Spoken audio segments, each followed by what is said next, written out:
Welcome back to News at 6. This hour we have latest world issues for you. Breaking news for today, the conflict over the Senkaku Islands between Japan and China, they both have different claims. Japan's claim states that in the 19th century, for 10 years, it studied the islands and they were sure that the islands were uninhabited. And on January 14, 1895, Japan formally incorporated the islands into their territory. During World War II, Japan lost the islands along with more of their land to the United States. Then in 1971, under the Okinawa Reversion Deal, Japan was granted back and its land, including the islands. China only used the islands as a map marker in the ancient times, and Japan technically owns the islands because they are leasing it out. However, China has got a different story. They are stating that the islands have been a part of them since ancient times, and that they have used the area as important fishing grounds. China did own the islands at one point, but then in 1895, Japan took over the province of Taiwan, which included the islands, but later on in the Treaty of San Francisco in 1970s, Taiwan went back to China. However, the islands were not a part of the deal, but Taiwan's leader at the time was deep in the US pocket. Therefore, they claim it was not fair and the islands should have been. Every country is involved socially by this crisis. However, no one is currently living on the island, which instead of looking at the social implications, you could look at what the future holds and how the island is going to be looking in the future. So far, it looks like this crisis is only going to get worse and worse because neither side will back down and military forces will start to get involved. Already, China has already started to monitor the island and Japan troops are going to be said to be set on the island. There hasn't been any deaths, yet more economic impacts towards the countries and not affecting many civilians, although one ship captain already tried to show his political point by jamming his ship into two Coast Guard ships containing guns and weapons, willing to risk his freedom to prove his point that the land belongs to China. It has been more about personal views than socially. Now we're heading over to Mitch on scene, who is with a special guest, an expert on these islands. Senkaku Islands are a hot topic on the eastern coast of Asia right now, mainly for the economic advantages the country who owns them will receive. For starters, there are massive reserves of oil and natural gas on the islands. This means that whoever officially owns them owns the rights to start drilling for the oil in the area.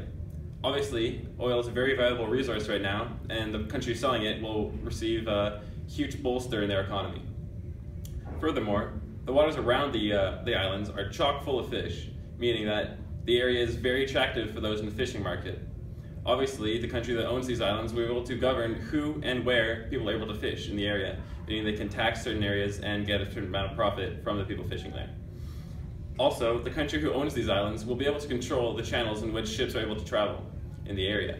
This means that at any point, the owner could block off certain waterways or trading routes if they see fit, meaning that others may have to pay taxes or certain fines if they want to get through certain areas.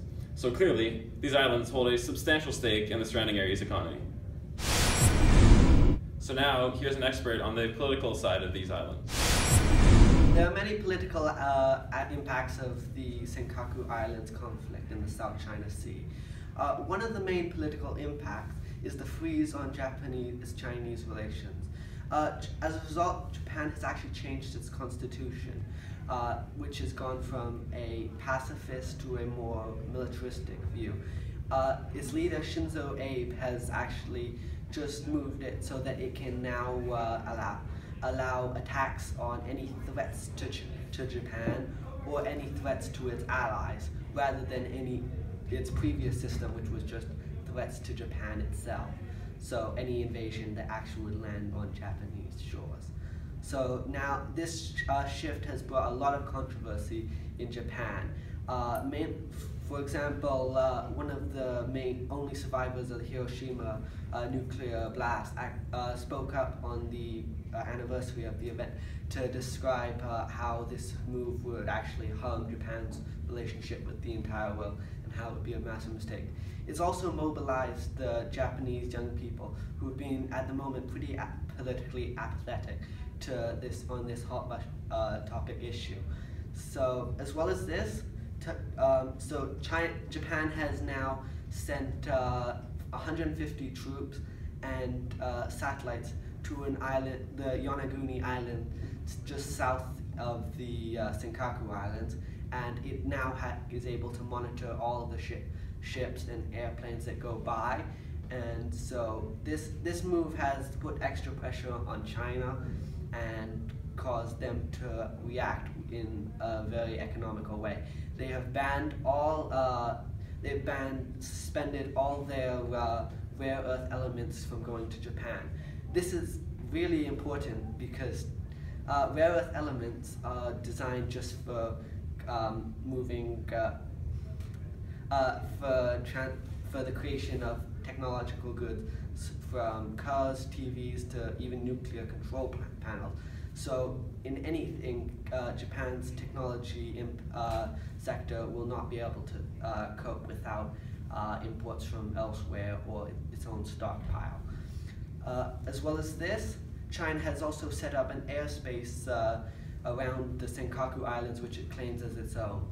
This has been ignored by Japan and its principal ally, the US, and will continue to be ignored for the foreseeable future. As well as this, China has also arrested 4 people at the Fujita company, which is a Japanese company in China, and they've been arrested as a result of this, as a result of the boat captain getting arrested for ramming a Coast Guard ship.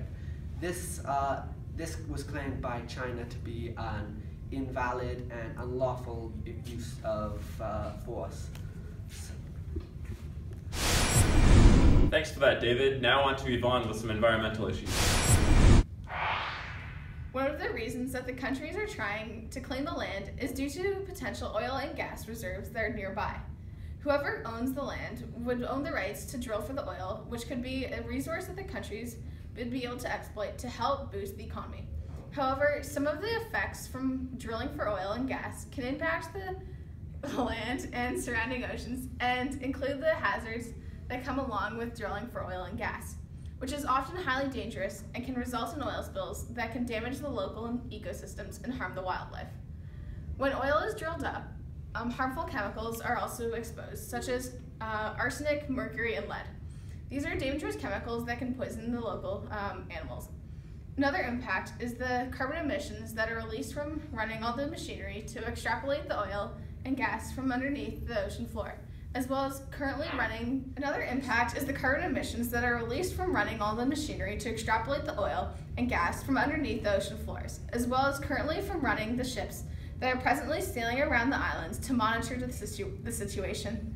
All the negative effects that this is having could affect the quality of land, making it even more uninhabitable than what it already is, which is an important factor to consider when Japan wants to deploy soldiers to stay on the island, and they would need an adequate environment to live in. Thanks for tuning in. Join us back tomorrow at 6 o'clock.